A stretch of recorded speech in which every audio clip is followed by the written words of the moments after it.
Hola, soy Fabi. En el Día Mundial del Agua les comparto Aguas del Arte, el agua representado a lo largo de la historia del arte. La presencia del agua en la historia del arte ha sido un recurso usado por pintores, escultores y arquitectos que se han inspirado en ella y en su representación para dar relevancia a sus obras o expresarse gracias a ella. A lo largo de los siglos se ha utilizado el arte para expresar sentimientos, pensamientos y mantener la visión de la realidad.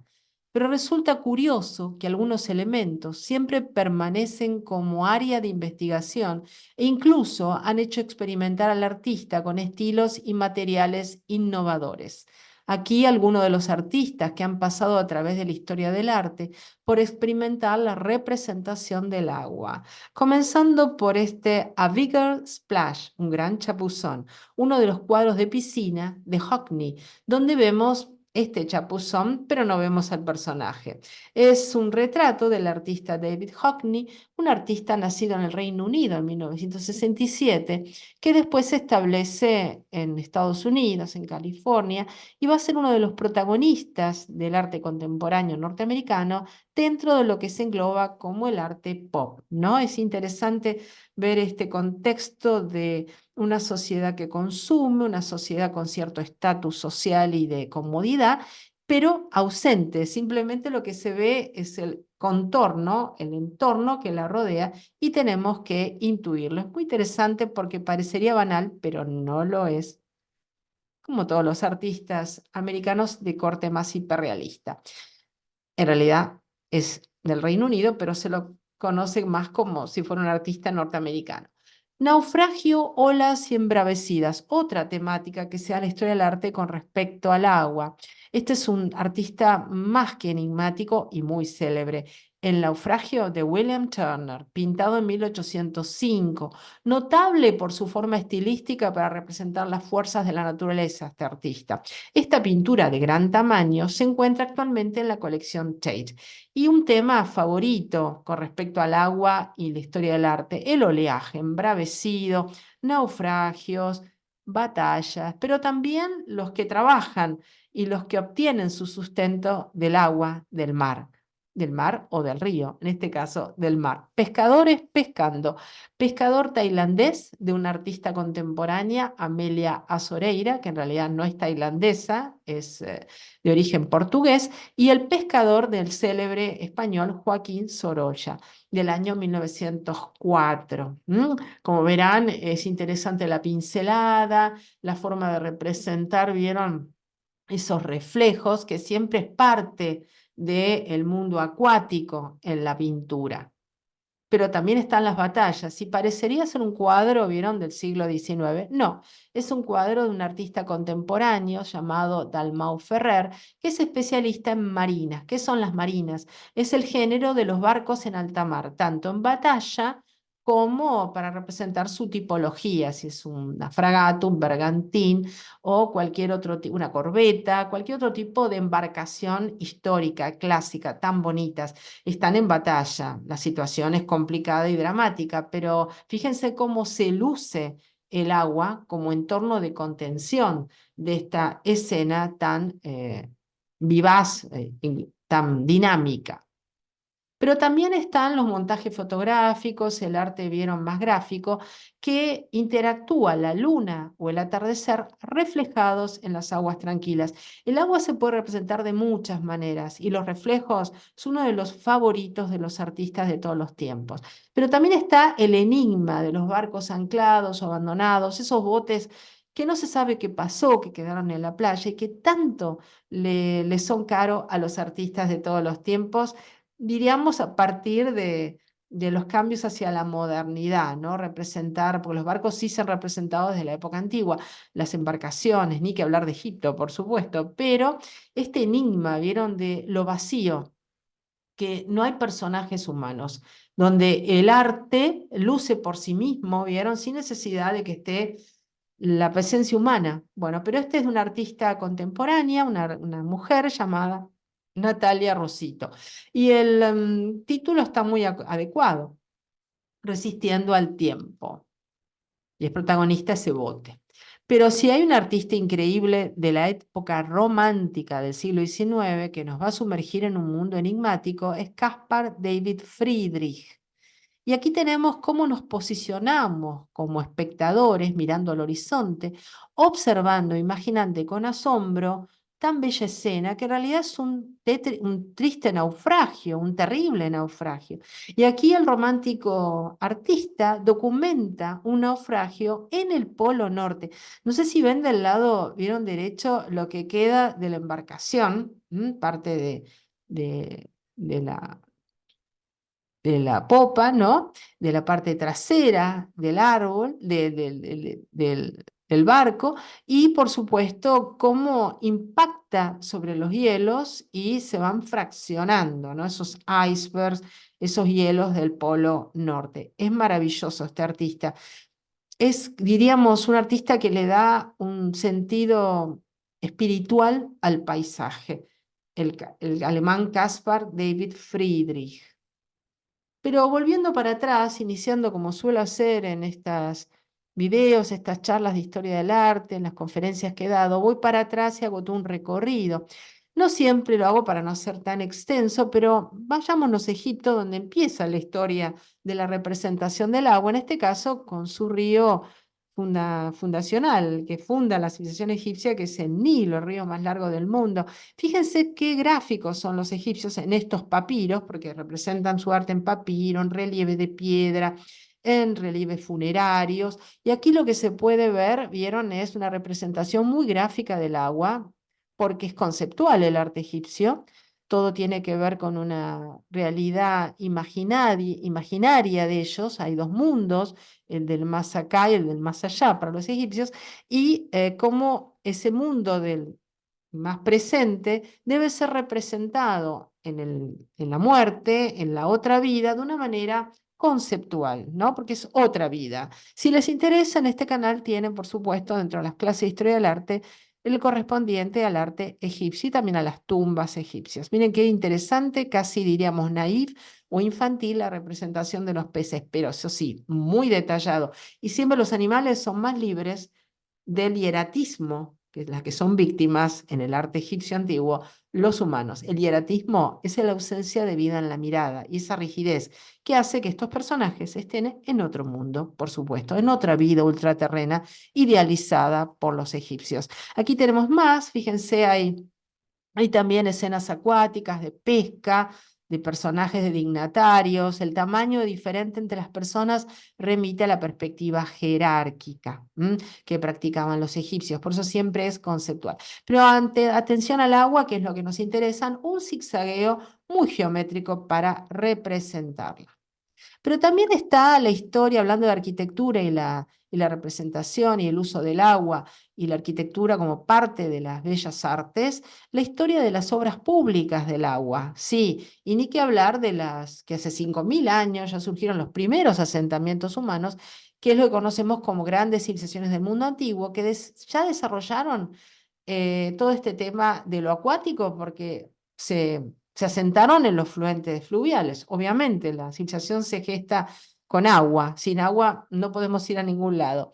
Inclusive, aunque veamos el desierto, necesitamos de los oasis, ¿no? Egipto en torno al río Nilo, Mesopotamia en torno al río Tigris y Éufrates, y la India con los ríos Indo y Ganges. Se construyeron tuberías para la distribución del agua y canales para el desagüe de las ciudades. Si les interesa, indaguen en los videos correspondientes de Historia del Arte, donde yo hablo de las instalaciones acuáticas, tanto en Creta, en el mundo antiguo griego, en Roma también. Y bueno, aquí tenemos una suerte de noria con paletas curvas para aprovechar mejor la corriente, unos cauces distribuidores que serían como unas acequias. Bueno, esto existía en la antigüedad. Inclusive la reina de Creta tenía su propia bañanera y su inodoro o su eh, waterclaw, ¿no es así? Su sanitario, sí, por supuesto, no son de... Después se olvidó todo eso porque se cayó el Imperio Romano con toda su red de acueductos y bueno, no hubo cómo obtener el agua corriente o el agua accesible potable, ¿no? Bueno, hijo, hablando de Roma, como dice el refrán, un acueducto Los romanos tenían miles de kilómetros de acueductos y con eso llevaban la civilización a todas sus conquistas, porque el agua es civilización. Y tenían en todos los puntos más remotos, inclusive del oriente, hay también en Escocia, en lo que ellos llamaban, lo que se llama la Britania como provincia del Imperio Romano, estos acueductos que bajaban el agua de las montañas, se tomaba de ahí, había inclusive encuentro entre un acueducto y el otro, y llegaban con una carga de miles de litros de agua. Con solo pensar que en Roma se consumían 1.000 litros per cápita por día. No quise que todo el mundo tuviera agua corriente, pero tenían fuentes y demás donde poder obtenerla, ni hablar de las termas para bañarse. Es decir, tenían agua a su disposición. En muchos casos, mucho más que hoy en día en las ciudades, a nivel de que cualquier persona transeúnte podía obtenerla sin dificultad. No tenía que tener una vivienda propia para obtenerla, sino que lo obtenía de lo público. Miren qué interesante está este dibujo, que es contemporáneo, es un dibujo ilustrativo que muestra toda la ingeniería romana, porque los romanos eran por sobre todo ingenieros. Uno se imagina como soldados o como militares, fueron grandes ingenieros. Continuando con nuestro recorrido de la historia del arte, los pintores del agua son muchos artistas, pero nos centraremos en algunos que han trabajado con maestría la representación del agua en su obra. Sí, y ya estamos viendo uno muy conocido. Y los acantilados de Tretá, porque se trata de ver el agua en los oleajes, en el mar, en el contexto de las marinas, en el contexto de la pesca, si quieren, de lo acuático en general. ¿Y de qué artista estoy hablando? De Claude Monet. Nacido en 1840, fallecido en 1926. Fue un pintor impresionista francés que transformó el arte moderno con su énfasis en las pinceladas ligeras, los colores brillantes y la naturaleza despejada. Sí, la pincelada divisoria típica del impresionismo. Famoso por sus paisajes y series de cuadros que captaban la misma vista en diferentes condiciones atmosféricas momentáneas. Monet está considerado como uno de los artistas más grandes e influyentes de todos los tiempos. Se convertiría en el precursor del impresionismo, cuyas obras aún son relevantes para el arte y se exponen en las galerías más importantes del mundo. Además, su influencia ha quedado plasmada en las obras de artistas modernos. Sí, tanto Claude Monet como el otro que se confunde de nombre, Edouard Manet, Renoir y todo lo, Cézanne, padre del arte moderno, influencia muchísimo a los artistas modernos. Y miren, murió en el año 26 del siglo XX. Y su cuadro, que arranca con esta denominación de impresionismo de una manera despectiva por un crítico, ¿no? Impresión Sol Naciente del año 1872, donde está en el Museo Marmottan de París y se puede ver esa pincelada divisoria generada con colores complementarios que después dan el resultado de resolverlo en la retina y en el cerebro como un color secundario, el caso del amarillo y el rojo, y queda anaranjado. Fíjense qué trazos magníficos, unos trazos tan simples pero tan complejos de entender cómo esta persona pudo, este pintor pudo lograr esa síntesis, esa cuestión expresiva con el agua. Los reflejos a estos artistas les llaman mucho la atención. Y continuando con Monet, bueno, un clásico, los menúfares, ¿no? Donde acá se puede explayar muy bien el tema del agua, sus vibraciones, sus reflejos, que es un poco lo que le atrae a los impresionistas, porque los impresionistas lo que quieren captar es la luz y el color, tal cual impacta sobre nuestra retina y captarlo en la pintura. Es muy espontáneo en ese aspecto. Son los pintores que van a pintar por primera vez al aire libre, porque tienen un recurso muy interesante, no tienen que andar como el antaño con un montón de recipientes de pintura o fabricados por ellos mismos como hacían los pintores clásicos, sino que llevan los pomos de pintura, los tubitos de pintura, gracias a la revolución industrial. Más de estos detalles de los menúfares, pero esto pertenece a un jardín que existe. Este jardín existe, era la casa de Monet en Giverny y es inspiradora de estos, diríamos, jardines impresionistas que dentro de la historia del paisajismo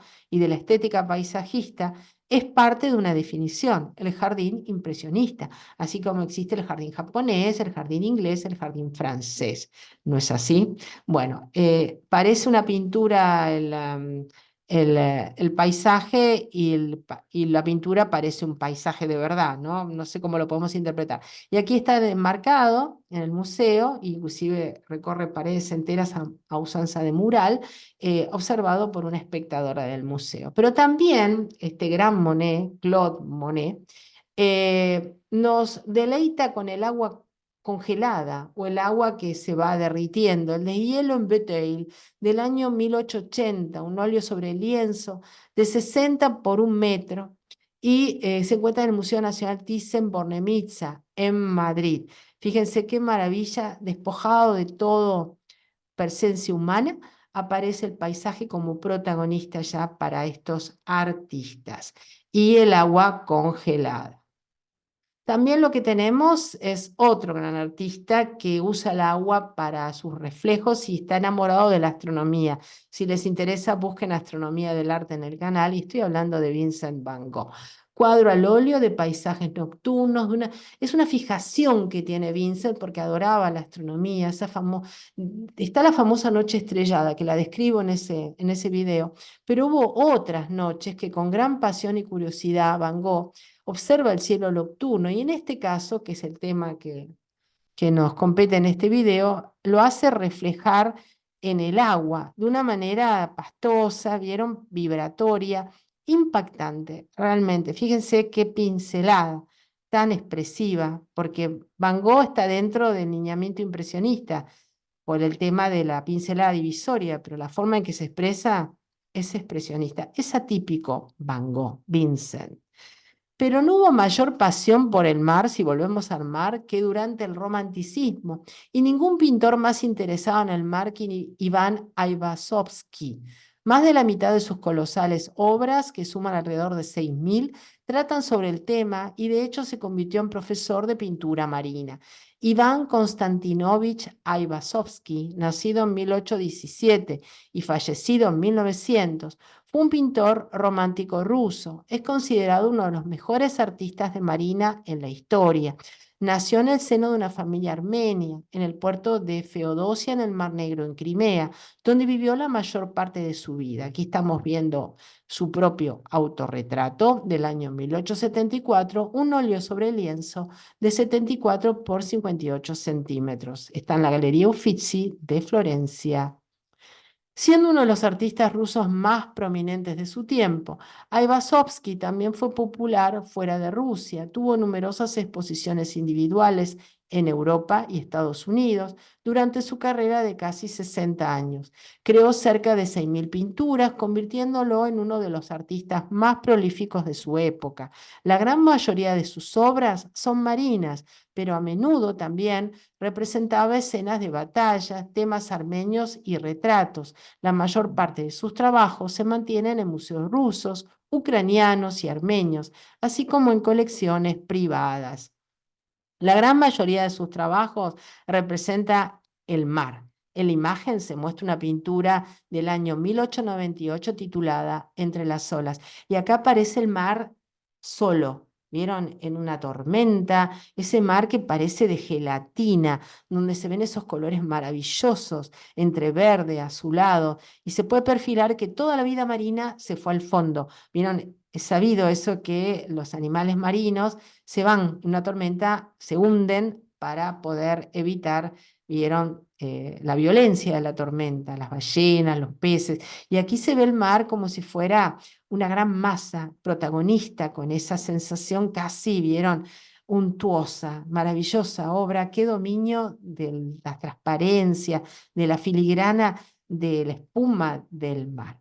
Fíjense dónde está puesto el cuadro, observen en la galería, dónde está ubicado, el tamaño y comparen con los visitantes. Varias pinturas de Aivazovsky expuestas en el Museo Estatal Ruso en San Petersburgo.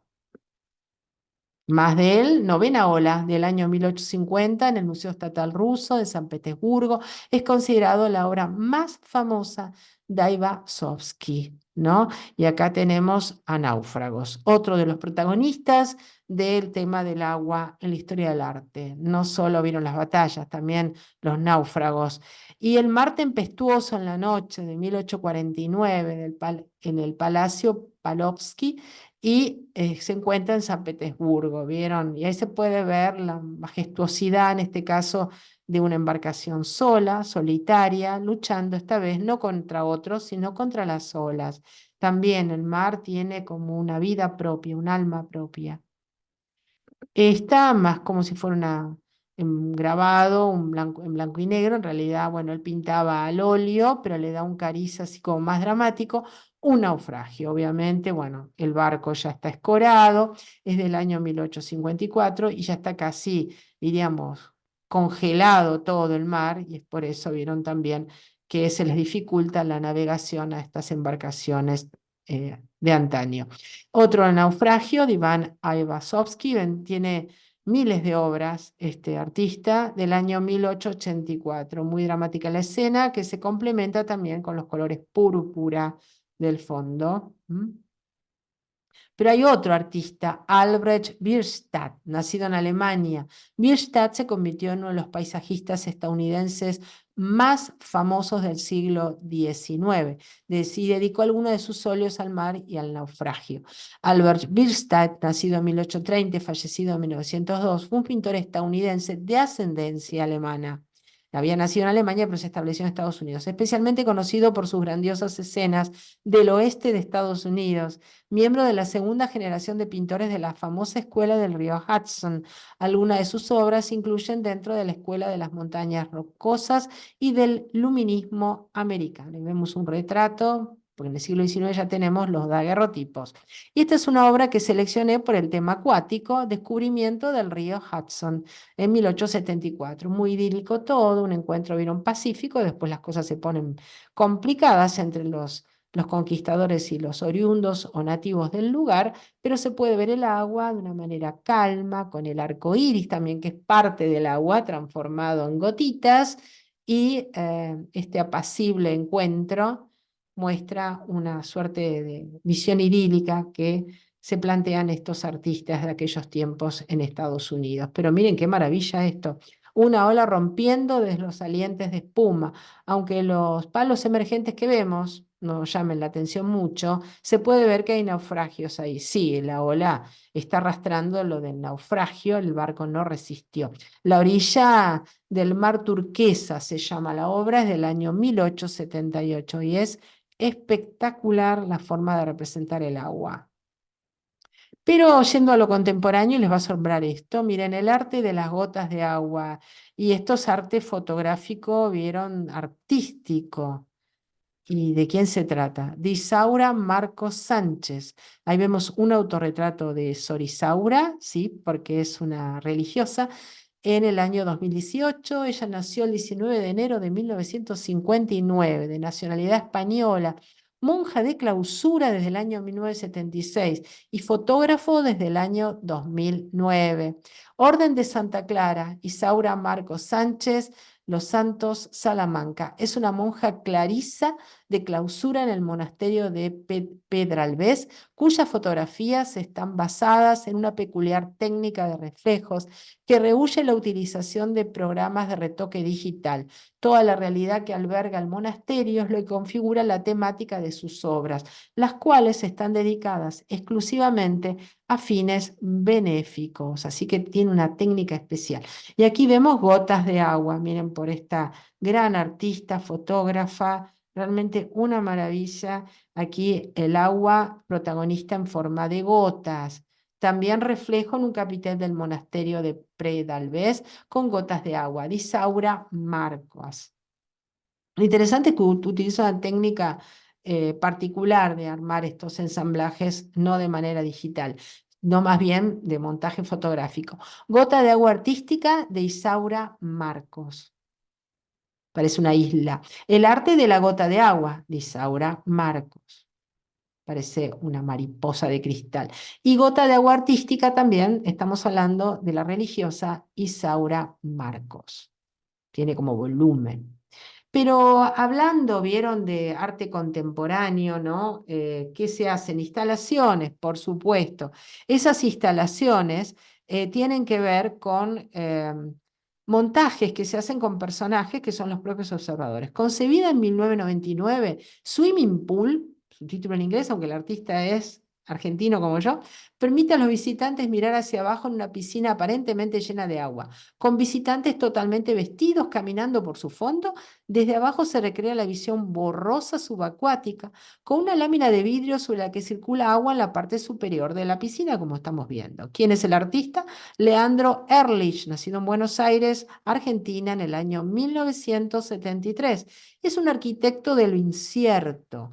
Ehrlich crea espacios con fronteras fluidas e inestables. Cuando uno trata de comprender el sentido de sus subculturas e instalaciones, se percibe lo siniestro. Un solo cambio arriba es abajo, dentro es fuera. Puede ser suficiente para alterar una situación, vieron, que aparentemente es normal, desmoronando nuestra realidad y exponiéndola con una falsificación. A través de esta transgresión de los límites, el artista socava las certezas absolutas y las instituciones que la sustentan, opinan los críticos contemporáneos de arte, ¿no? Miren qué bárbaro. Parecería que uno tan adentro de la pileta, están, pero hay un vidrio. ¿Y esto qué es? Una instalación. A partir ya del Dada, una de las grandes vanguardias artísticas de la modernidad, se origina esta posmodernidad, este arte contemporáneo. El arte contemporáneo es a partir de los 50, el arte moderno es hasta esa fecha, desde 1900, se genera esta posibilidad de un arte de interacción con el espectador, ¿no? De que el espectador interactúe. Bueno, Leandro Ehrlich, nacido en Buenos Aires, Argentina, el 11 de mayo del 73, es un artista conceptual argentino con exhibiciones internacionales. Sí, fíjense qué interesante esta exhibición en Japón.